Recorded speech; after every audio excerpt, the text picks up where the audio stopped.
तिकडे यूपीएससीत निवड झालेल्या पूजा खेडकर यांच्या दिव्यांग प्रमाणपत्राबद्दल शंकेनंतर एमपीएससीच्या पदांमधील दिव्यांग कोट्यात खोटी प्रमाणपत्र सादर करण्यात आल्याची शंका व्यक्त होते।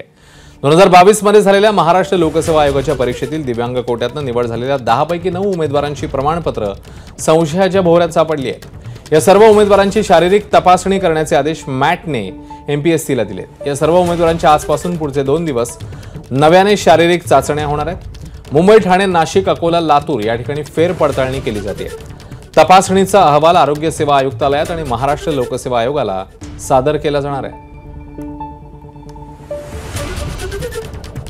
जेन्युइनली जे अभ्यास करतात स्टुडंट, त्यांच्या आयुष्यावर खूप वाईट परिणाम होत आहे आणि त्यांना काहीच नाही भेटत आहे। हा खूप मोठा मुद्दा आहे। तो ह्याकरिता आम्ही निवेदन पण दिलंय आणि आमची शासनाला विनंती आहे की ह्याच्यावर लक्ष द्यावे आणि ह्यात कुठेही या गोष्टीचा गैरफायदा घेतला जावा नाही, याकडे प्रशासनाने लक्ष द्यावे।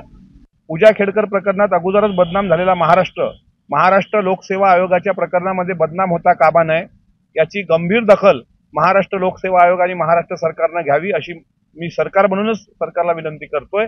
आणि दुसरं असं की जर याच्यामध्ये पारदर्शकता नसेल आणि कोण्या विद्यार्थ्यावर अन्याय होत असेल तर या अधिकाऱ्यांवर सुद्धा कठोर कारवाई झाली पाहिजे। एबीपी माझा, उघडा डोळे बघा नीट।